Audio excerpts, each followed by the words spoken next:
გამოგზავნებთ საუბრებს ქრისტიანული ლიტერატურის ისტორიიდან. ჩვენ წინა შეხვედრაზე შევეხეთ გრიგოლ ხანძთელის საძილწო იადგარის შედგენილობის საკითხს, თუ რა ძეგლი და რა შედგენილობის მქონე ნაღვაწი უნდა ყოფილიყო გრიგოლისგან შედგენილი ხსენებული ლიტურგიკული ნაშრომი.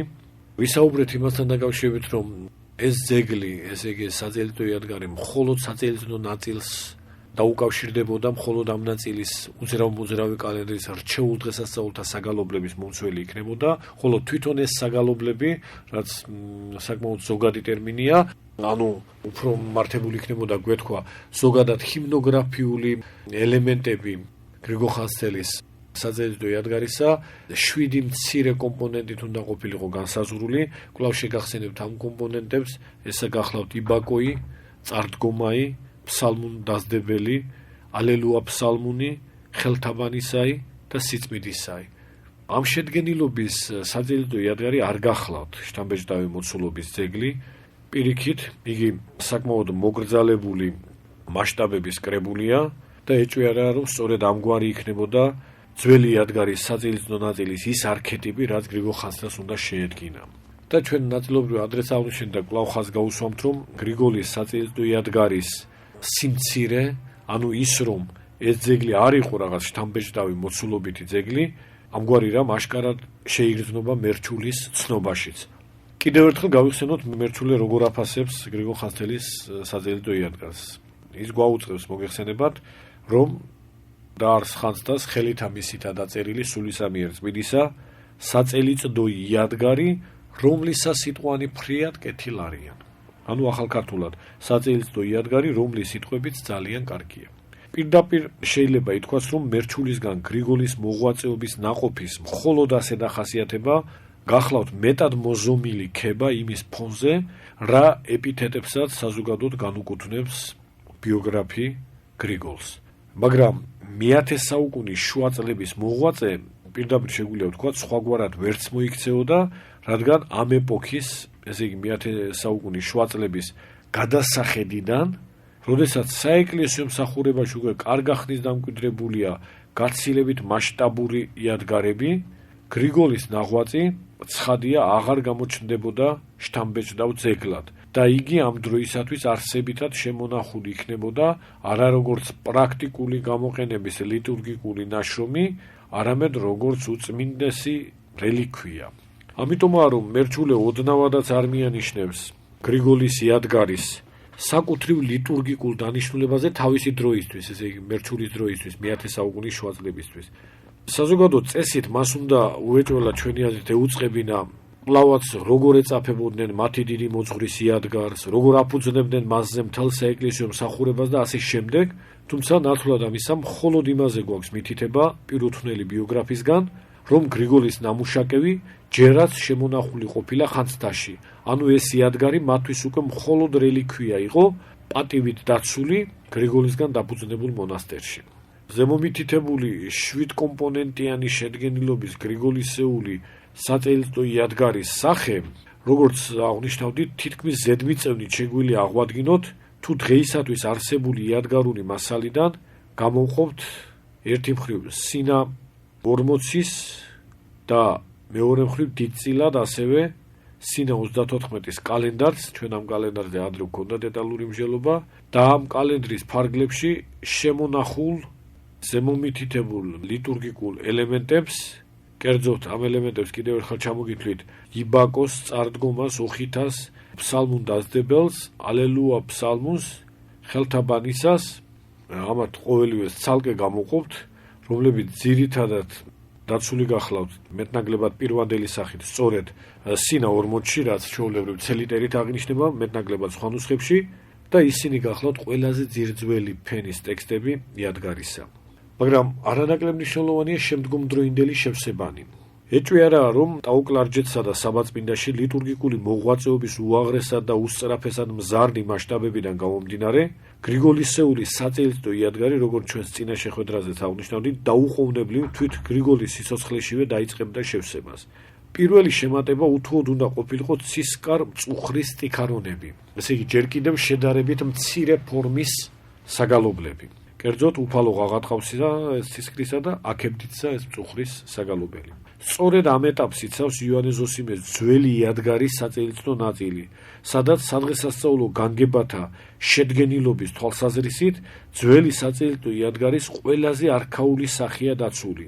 მართლაც იოანე ზოსიმე ძველი იადგარის საწელიწადო ნაწილში თუმცა შეაქვს ზემოხსენებული სტიქანონები, მაგრამ მასთან ჯერ კიდევ არ გვხვდება საცისკრო კანონები.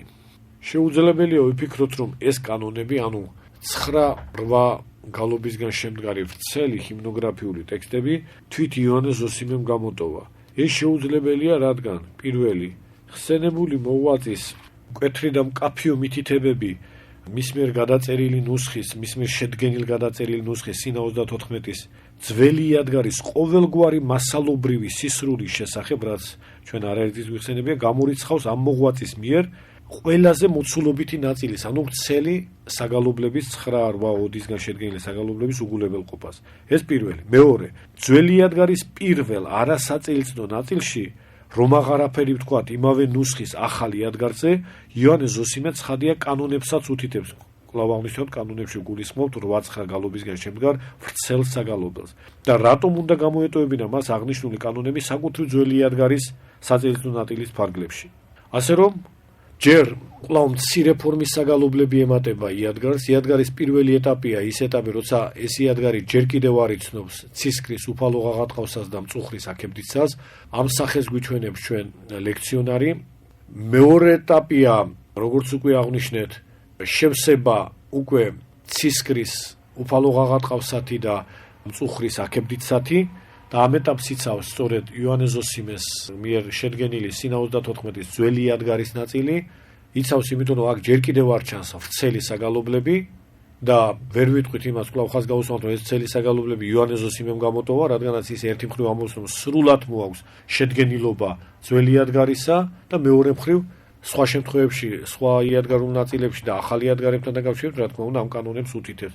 ცხადია, ის არავითარ შემთხვევაში ძველი იადგარში არ გამოტოვებდა კანონებს, რომ იმ ეტაპის ამსახველ დოკუმენტში, საიდანაც ის ადგენდა ძველი იადგარის სახეს, ეს კანონები უკვე ყოფილიყო. ასე რომ მეორე ეტაპი არის საწელიწადო იადგარის შევსება ცისკარ, მწუხრის, მცირე ფორმის საგალობლებით. ერთი მხრივ ეს გახლავთ უფალო ღაღატყავსას ტიპის საგალობლები და მეორე აქებდიცას ტიპის საგალობლები. ამ ეტაპის წარმოდგენა და ამ ეტაპის სახვა, როგორც უკვე აღნიშნეთ, უნდა იყოს სინა 34-ის ძველი იადგარის ნაწილი, იმიტომ რომ ეს ხელნაწერი ახალი იადგარსაც შეიცავს. შემდგომ ეტაპად ძველი იადგარის შევსება მატებისა გვევლინება უკვე იადგარში ვრცელი ფორმის საგალობლების, ანუ კანონების ჩართვა. კანონი მოგეხსენებათ, კვლავ ხაზს გავუსვამთ, არის 8-9 გალობისგან შემდგარი ვრცელი გალობანი. აქ გალობაც და გალობანის ლიტურგიკული ტერმინებია და არა ზოგადი შინაარსის დაუშვათ საგალობელები. კერძოდ გალობაი ნიშნავს იმას, რასაც ბერძნული ოდე, ჰეოდე და რაც გულისხმობს თავის მხრივ 3-4 სტროფის ერთობლიობას თავის ძლისპირზე. აი ამგვარი 3-4 ძლისპირიანი ოდის, ანუ გალობის შემცველი 9 გალობა შეადგენს იმ საგალობელს, იმ ვრცელ საგალობელს, რასაც ძველ ქართულში გალობანი, ანუ კანონი ეწოდება. ჩვენ იმიტომ ამბობთ 8-9, რომ როგორც ეს ცნობილია, მეორე გალობა ჩვეულებრივ გამოიტოვებოდა, მოიხილესა და როდესაც ეს მეორე გალობა დაკლებულია, მაშინ 8 ოდისგან, ანუ 8 გალობისგან შედგენილი გალობანი გვაქვს ხელთ, მაგრამ იშვიათ შემთხვევებში, როდესაც ეს მოიხილესა არის სახეზე, მაშინ უკვე 9 გალობისგან შედგება ზოგადი ვრცელი გალობანი. აი ეს ვრცელი ფორმის საგალობლები შედის უძველეს სახეში იადგარისა, ემატება ამ უძველეს სახეს, როგორც მესამე ეტაპი და ამ ეტაპის წარმომადგენელი, ასე ვთქვათ, ამ ეტაპის ასახვა და გვევლინება ჩვენ ზემოხსენებული სინა 40, სადაც გვაქვს როგორც საცისკრო, უფალო ღაღატყავსა და მწუხრის აქებდიცა, ასევე ვრცელი გალობანიც. ანუ სტიქარონებთან ერთად უკვე წარმოდგენილია საცისკრო კანონები. ანუ იწყება რა საცისკრო უფალო ღაღატყავსათი, მას მოსდევს უკვე საცისკრო კანონი, ანუ ვრცელი გალობა. სინა 40-ის ტიპის იადგარის ჰეორტოლოგიურ მასალობრივი, ანუ განგებითი და კალენდარული ხსენების თვალსაზრისითაც და მასალობრივი კუთხითაც შევსება გახლავთ სინა 18-ის ტიპის იადგარი, სინა 18-ის ტიპის იადგარი აშკარად უფრო გვიანდელია თავისი შედგენილობითა და თავისი იადგარულ ჰიმნოგრაფიული სახით ვიდრე სინა 40, ამიტომ ის უკვე კიდევ უფრო ახალი ეტაპი გახლავთ და ეს ეტაპი დაახლოებით მე-9-10 საუკუნეების მიჯნას, ანუ უფრო ზუსტი იქნება მე-9 საუკუნის მიწურულს უნდა გულისხმობდეს. და დღეისათვის ცნობილი წყაროებიდან ძველი იადგარის განვრცობის ბოლო ეტაპია ჭილეტრატის იადგარი, რომელიც ყველა სხვა იადგარისგან განსხვავებით გარკვეულ ნაწილში ზოგადი ტენდენციისგან დამოუკიდებლადაც ჩანს განვითარებული. ახლა ამაზე ჩვენ რა თქმა უნდა დეტალურად ვერ ვისაუბრებთ. ამრიგად, ძველი საწილისტო იადგარის ისტორიაში შესამჩნევია გრიგოლ ხანძთელის შემდეგ 4 ეტაპი, ან და გრიგოლ ხანძთელის არქეტიპსაც თუ ვიგულისხმებთ, ზოგადად 5 ეტაპი, ანუ 5 ქვეეტაპი. პირველი, გრიგოლ ხანძთელის საწილისტო იადგარი, არქეტიპი, წარმოდგენილი არსებითად ცეზს, ანუ იგივე სინა 40-ის და ელიტერით აღნიშნულ სინა 34-ის კალენდრით, სტიქარონებისა და საცისკრო კანონების გარეშე. აი ესა ჩვენი აზრით ის არქეტიპული სახე, რაც გრიგოლ ხანძთელის საწილისტო იადგარს უნდა ჰქონოდა. მეორე, სინა 34-ის ძველი იადგარის საწილისტო ნაწილის ტიპის იადგარი, გახლავთ მეორე ეტაპი, ანუ ესაა იადგარი უკვე შევსებული ცისკრისა და მწუხრის სტიქარონებით. პირველი ეტაპია იადგარი, რომელსაც მხოლოდ ის ლიტურგიკული ნაწილები აქვს, რაც უკვე ჩვენ ვთქვით, იბაკოი, წარდგომაი, ოხითაი, ფსალმუნდაზდებელი, ალელუა ფსალმუნი, ხელთაბანისაი და სიწმლისაი, ესაა მცირე ფორმის და ძალიან მცირე ფორმის ჰიმნოგრაფიული ელემენტები. მეორე ეტაპზე მას ემატება მწუხრისა და ცისკრის სტიქარონები, ცისკრისა და მწუხრის სტიქარონები და ამის ნიმუშად გვევლინება ჩვენ სინა 34-ის ძველი იადგარი. მესამე ეტაპია ვრცელი საგალობლებით შევსება ამ მცირე ფორმის გალობითი ტექსტებისა, ანუ სრული კანონებით შევსება 9-8 გალობისგან შემდგარი სრული კანონებით შევსება საწილისტო იადგარისა, რომლის ნიმუშიცაა ეგრეთ წოდებული საცისკრო კანონები, რადგან მოსდევს ცისკარზე საცისკრო მცირე ფორმის საგალობელს უფალო ღაღატყავსას და მისი ნიმუში გახლავთ სწორედ სინა 40, ანუ მესამე ეტაპი საწილისტო იადგარის ფორმირებისა, ეს გახლავთ სინა 40-ის ტიპის საწილისტო იადგარი, ანუ იადგარი შევსებული საცისკრო კანონებით. ანუ გრიგოლ ხანძთელის იადგარი პირველი ეტაპი ესაა იადგარი ცისკარმწუხრის მცირე ფორმის საგალობლებისა და საცისკრო კანონების გარეშე.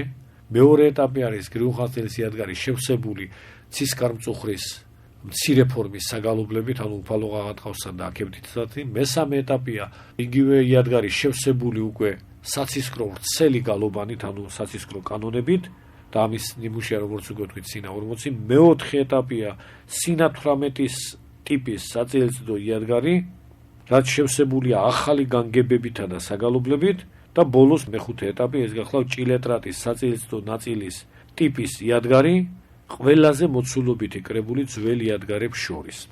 ასე წარმოგიდგება ჩვენ საწილისტო იადგარის ძველი სახეობის, ანუ ძველი საწილისტო იადგარის როგორც წერილობითი კრებულის ხაზგაუსვამ აღმოცენებისა და შემდგომი გავრცობა-სახეცვლის ძირითადი ეტაპები მე-9 საუკუნის 30-იანი 40-იანი წლებიდან მე-10 საუკუნის მეორე ნახევრამდე. და ვფიქრობთ გასაგებია, რომ მსჯელობა ეხება არა საკუთრივ ზემომითითებულ ნუსხათა მთლიან სახეს, რაც გადამწერთაგან არაიშვიათად, რა თქმა უნდა, იცვლებოდა და ზოგჯერ სხვადასხვა ეტაპის დანაშრევებსაც განიკუთვნებდა, არამედ იმ არსებით ამ ნუსხათაგან, რაც გარკვეული ტიპისა და ეტაპის შევსების მყარად განსაზღვრის შესაძლებლობას ჩვენი აზრით უეჭველად გვაძლევს.